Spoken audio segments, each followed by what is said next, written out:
Theravada collection on monastic law, a translation of the Pali Vinaya Pitaka into English, translated by Bhikkhu Brahmali and read by Angus Cargill. The training rule on slurping. Origin story. At one time the Buddha was staying at Kaushambi in Gosita's monastery. At that time a Brahmin had prepared a milk drink for the Sangha. The monks slurped while drinking the milk. A monk who was previously an entertainer made a joke of it, saying, "It's as if the whole Sangha is cooled."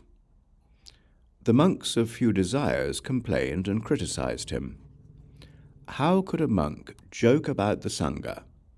Is it true, monk, that you did this?" "It's true, sir." The Buddha rebuked him. "Foolish man, how could you do this? This will affect people's confidence." After rebuking him, he gave a teaching and addressed the monks. "Monks, you should not joke about the Buddha, the teaching, or the Sangha.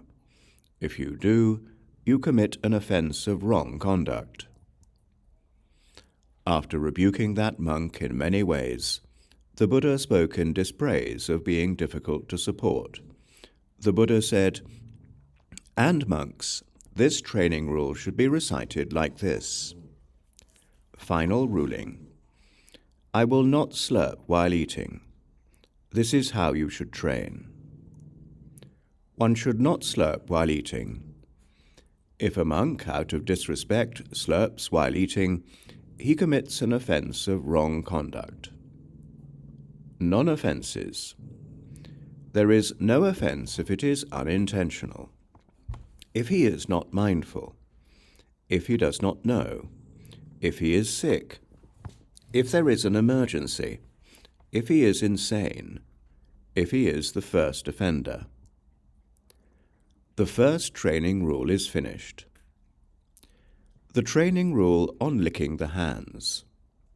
Origin story. At one time, the Buddha was staying at Sammatīya in the Jeta Grove, Anathapindika's monastery. At that time, the monks from the group of 6 were licking their hands while eating. Final ruling. I will not lick my hands while eating. This is how you should train. One should not lick one's hands while eating. If a monk, out of disrespect, licks his hands while eating, he commits an offense of wrong conduct. Non-offenses.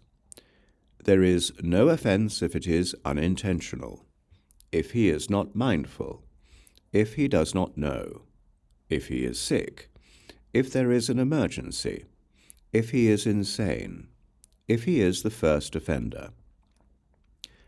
The second training rule is finished. The training rule on licking the alms bowl. Origin story.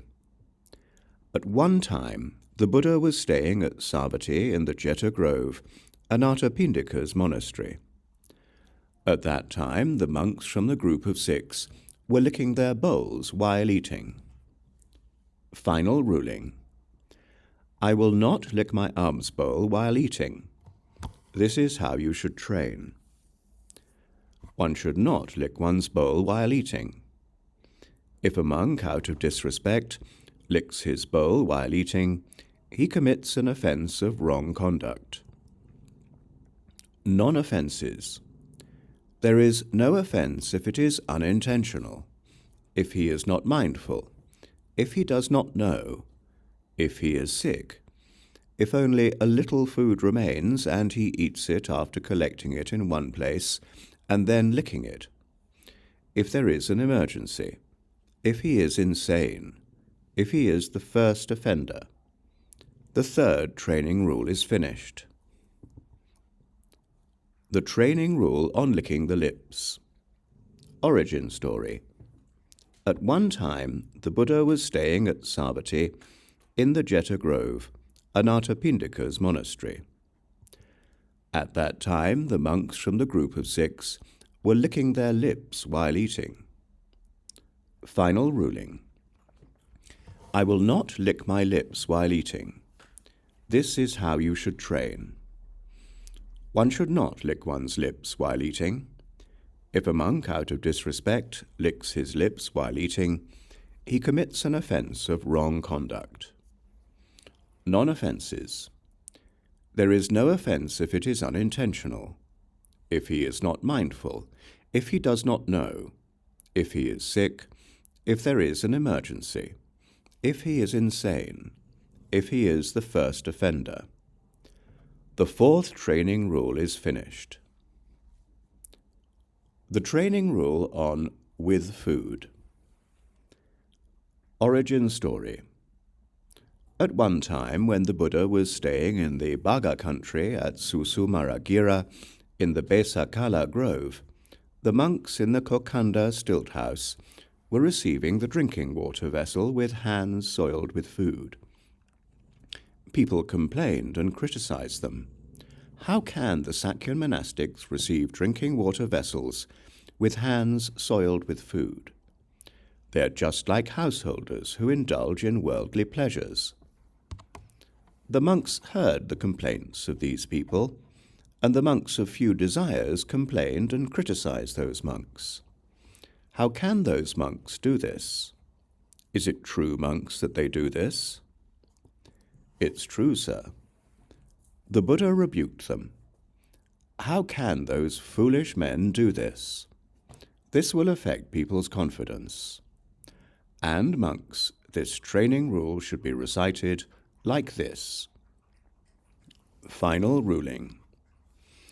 I will not receive the drinking water vessel with a hand soiled with food. This is how you should train. One should not receive the drinking water vessel with a hand soiled with food. If a monk, out of disrespect, receives the drinking water vessel with a hand soiled with food, he commits an offence of wrong conduct. Non-offences. There is no offence if it is unintentional, if he is not mindful, if he does not know, if he is sick, if he receives it with the intention of washing it or having it washed, if there is an emergency, if he is insane, if he is the first offender. The fifth training rule is finished. The training rule on containing rice. Origin story.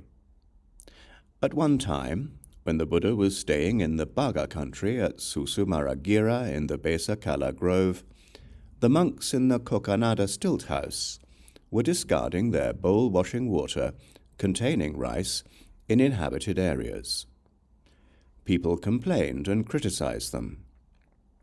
How can the Sakya monastics discard their bowl-washing water containing rice in inhabited areas? They're just like householders who indulge in worldly pleasures. The monks heard the complaints of those people, and the monks of few desires complained and criticized those monks. How can those monks do this? Is it true, monks, that they do this? It's true, sir. The Buddha rebuked them. How can those foolish men do this? This will affect people's confidence. And, monks, this training rule should be recited like this. Final ruling. I will not discard bowl-washing water containing rice in inhabited areas. This is how you should train. One should not discard bowl-washing water containing rice in an inhabited area. If a monk, out of disrespect, discards bowl-washing water containing rice in an inhabited area, he commits an offence of wrong conduct. Non-offences. There is no offence if it is unintentional, if he is not mindful, if he does not know, if he is sick, if he discards it after removing the rice, after breaking it up into a container, or after taking it outside, if there is an emergency, if he is insane, if he is the first offender. The sixth training rule is finished. The training rule on holding a sunshade. Origin story. First sub-story. At one time, the Buddha was staying in the Baga country at Susumaragira in the Besakala Grove, the deer park. At that time, the monks from the group of 6 gave teachings to people holding a sunshade. The monks of few desires complained and criticized those monks. How can the monks from the group of 6 give teachings to people holding a sunshade? Is it true, monks, that you do this? It's true, sir. The Buddha rebuked them. Foolish men, how can you do this? This will affect people's confidence. And monks, this training rule should be recited like this. Preliminary ruling. I will not give a teaching to anyone holding a sunshade. This is how you should train. In this way, the Buddha laid down this training rule for the monks. Second sub-story. Soon afterwards, being afraid of wrongdoing, the monks did not give teachings to sick people holding a sunshade. People complained and criticized them. How can the Sakyan monastics not give teachings to someone who's sick holding a sunshade? The monks heard the complaints of those people, and they told the Buddha. Soon afterwards, he gave a teaching and addressed the monks. Monks, I allow you to give a teaching to someone who's sick holding a sunshade. And so, monks, this training rule should be recited like this. Final ruling. I will not give a teaching to anyone holding a sunshade who is not sick. This is how you should train.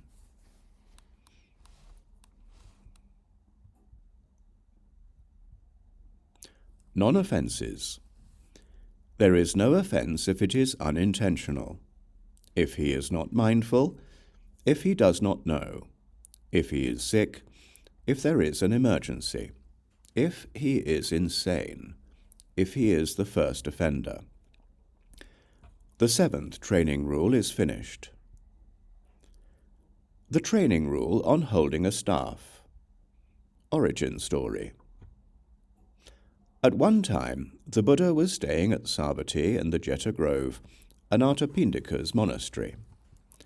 At that time, the monks from the group of 6 gave teachings to people holding staffs. Final ruling. I will not give a teaching to anyone holding a staff who is not sick. This is how you should train. Non-offences. There is no offence if it is unintentional, if he is not mindful, if he does not know, if he is sick, if there is an emergency, if he is insane, if he is the first offender. The 8th training rule is finished. The training rule on holding a knife. Origin story. At one time, the Buddha was staying at Sarvāstivāda in the Jeta Grove, Anathapindika's monastery. At that time, the monks from the group of 6 gave teachings to people holding knives. Final ruling. I will not give a teaching to anyone holding a knife who is not sick. This is how you should train. Non-offences. There is no offence if it is unintentional, if he is not mindful, if he does not know, if he is sick, if there is an emergency, if he is insane, if he is the first offender. The 9th training rule is finished. The training rule on holding a weapon. Origin story. At one time, the Buddha was staying at Sarvāstivāda in the Jeta Grove, Anathapindika's monastery. At that time, the monks from the group of 6 gave teachings to people holding weapons. Final ruling. I will not give a teaching to anyone holding a weapon who is not sick. This is how you should train. Non-offences. There is no offence if it is unintentional, if he is not mindful, if he does not know, if he is sick, if there is an emergency, if he is insane, if he is the first offender. The 10th training rule is finished. The 6th subchapter on slurping is finished.